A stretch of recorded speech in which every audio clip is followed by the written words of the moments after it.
जय Hind defence warriors. कैसे हैं सारे बच्चे?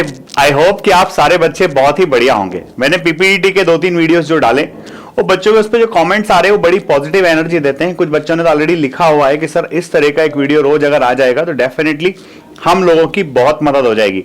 और बच्चों, अगर ईश्वर ने जन्म दिया है तो मदद करने में क्या बुराई है। तो आपकी मदद करने के लिए सारे वीडियोस में लेकर के आ रहा हूं और पीपीटी के 150 पिक्चर्स में करा देना चाहता हूं, जिससे आपके पास में एक बहुत अच्छा स्टफ हो जाए, कई सारी थीम्स आपके पास हो जाए, ताकि आपको स्टोरी रट के जाना ना पड़े। सिर्फ थीम आपके दिमाग में हो, आप पिक्चर देखो, पिक्चर के साथ इमेजिनेशन करो और वो इमेजिनेशन आपकी राइटिंग में आ जाए। तो डियर स्टूडेंट्स, आइए आज का पीपीटी स्टार्ट करते हैं। आज के पीपीटी का पिक्चर आपको सामने दिखाई दे रहा है। आप जो देख रहे हो इसमें ये दिख रहा है। और सबसे बड़ी जो देखने की इसमें बात है बच्चों वो ये है कि यहां पर लिखा है नो वैकेंसी। तो अब ये नो वैकेंसी लिखा है और ये बंदा आपको खड़ा है, तो आपको इसमें ध्यान में रखना है। जनरली ऐसा कहा जाता है कि आपको आपका हीरो, आपका कैरेक्टर आपकी उम्र का बनाना है, वो सही भी है। पर यहां पर एक चीज जो मायने रखती है वो ये कि जनरली अगर हम अनएम्प्लॉयमेंट की बात करें तो वैकेंसी आदमी ढूंढने कब जाता है? जनरली वो 12th पास हो जाता है या फिर वो ग्रेजुएट हो जाता है। ग्रेजुएशन के बाद इंसान नौकरी ढूंढता है और उसके बाद उसको इस तरह के सरकमस्टेंसेस फेस करना होते हैं। तो आप इसको चाहें तो 12th पास बंदा भी मान सकते हैं, पर 12th पास जो होगा 18 से कम का होगा, तो उसके लिए अनएम्प्लॉयमेंट बहुत बड़ा इश्यू नहीं है। पारिवारिक चीजें ठीक है, हम सब पढ़ ही रहे हैं, तो इसको हम क्या मान लेते हैं, ग्रेजुएशन का स्टूडेंट मान करके इसको आगे बढ़ सकते हो। तो यहाँ पर दो चीजें हैं। नंबर 1, एक तो आपका जो कैरेक्टर है और दूसरा नो वैकेंसी। ठीक है, तो क्या लिखोगे? नंबर ऑफ कैरेक्टर्स क्या हो जाएगा? 1। इसका जो मूड है तो मूड थोड़ा सा चिंतित है, उसको थोड़ा सा एंग्शियस आप दिखा सकते हो। एंग्शियस उसको बोल सकते हो। पॉजिटिव मूड क्यों लिखो? नो वैकेंसी तो आदमी नाराज हो जाएगा। नेगेटिव मूड भी नहीं डालना, क्यों? क्योंकि कुछ काम करेगा तो कुछ रिजल्ट निकाल के लाएगा। तो आप इसको क्या करो, नंबर ऑफ कैरेक्टर 1 हो जाएगा। इसका जो एज है आप एज बता दीजिए 20 से 22 साल, क्योंकि आज की तारीख में 21-22 में आदमी ग्रेजुएट हो जाता है। और यहां पर चूंकि नो वैकेंसी लिखा है तो इसका मूड जो है ना थोड़ा सा एंग्शियस बता दो। ठीक है, तो 3 चीजें आपकी क्लियर हो गई कि नंबर ऑफ कैरेक्टरिस्टिक्स क्या है, उसका एज कितना है और उसका मूड क्या है। ये तीनों चीजें आपको बिल्कुल परफेक्टली समझ में आ गई होगी। अब इसके बाद आपको करना क्या? देखो, जनरली क्या होता है कि आदमी कहीं जाता है अप्लाई करने के लिए, जॉब ढूंढता है और उसको जॉब अगर नहीं मिलती है तो वो बड़ा डिसअपॉइंट होकर के बैठ जाता है। आपको इसी बात का ध्यान रखना है कि डिसअपॉइंटमेंट आपकी जिंदगी में होना नहीं चाहिए। कि कहीं गया होगा, इसको नो वैकेंसी का बोर्ड दिखा होगा, उसके बावजूद भी इसने कुछ तो ऐसा किया होगा जिससे इसको कुछ ना कुछ इंप्लॉयमेंट मिल सके। ठीक है, चलो तो आते हैं अब स्टोरी पर। स्टोरी को ठीक से पढ़ना और डेफिनेटली मजा आएगा। और आप भी इस तरह की स्टोरीज लिख करके कमेंट बॉक्स में डाल सकते हैं ताकि मैं आप लोगों की स्टोरी पढ़ सकूं।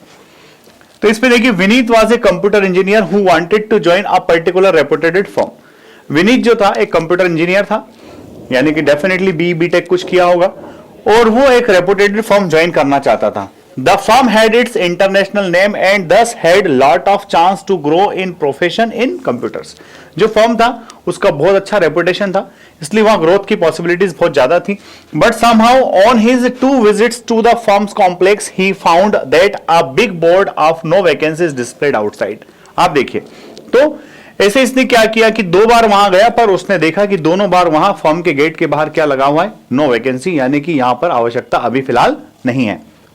तो फिर अब देखिए, यहां बंदे का टेंशन चालू हो गया और काम अब इसको करना पड़ेगा, कुछ ना कुछ तो करना पड़ेगा नो वैकेंसी का बोर्ड देखने के बाद। तो उसने क्या किया देखिए, 3rd time he walked up to the deputy manager of the firm and appraised him about his interest in the firm. ठीक है, तो वो डिप्टी मैनेजर के पास पहुंच गया। डिप्टी मैनेजर के पास जाकर के उसने अपनी सारी बातें बता दी। Manager took keen interest in Vineet because of his general personality and suitable degree in computer. तो वो जब डिप्टी मैनेजर साहब से मिला तो डिप्टी मैनेजर साहब जो है उससे थोड़ा सा इंप्रेस हो गए कि ये बंदा जो है इसकी जनरल पर्सनैलिटी भी अच्छी है और इसके पास सुटेबल डिग्री भी है। He gave him a chance to repair one defective computer laying in the firm। और वो डिप्टी मैनेजर ने उससे तुरंत काम करवा के भी देख लिया, भाई देख ले मेरा कंप्यूटर है खराब है, क्या तुम इसको सही करके दे सकते हो? Vineet traced out the defect and repaired it। The firm gave him a temporary job for 3 months। अब विनीत ने कंप्यूटर सुधार दिया तो फर्म उसको एकदम से परमानेंट तो रख नहीं लगी, क्योंकि ऑलरेडी वहां पर जॉब वैकेंसी थी नहीं, पर मैनेजर साहब को लगा कि लड़का अच्छा है, फ्यूचर में काम आ सकता है, तो उसको उन्होंने 3 महीने के लिए टेम्पररी काम पर रख लिया। During these months he had the opportunity to make use of his knowledge and establish rapport with customers and employees। On the very first opportunity of a vacancy he got it। He did very well in his computer career। तो इस तरह से बंदा no vacancy का board होने के बावजूद भी अपने जो है धैर्य का और अपने इनिशिएटिव का परिचय देता है। वो वहां जाकर के रास्ते तलाशता है, मैनेजर साहब से मिलता है, उसको अपॉर्चुनिटी मिल जाती है और कहीं ना कहीं वो अपना कैरियर अच्छा बनाने में सफल हो जाता है। ठीक है, अगर आपको स्टोरी अच्छी लगी हो तो लाइक शेयर सब्सक्राइब करना ना भूलें और इसको अपने दोस्तों तक जरूर पहुंचाना है ताकि वो भी हमारी इस सीरीज से बेनिफिट ले सकें। जय हिंद, जय भारत, इंकलाब जिंदाबाद, भारत माता की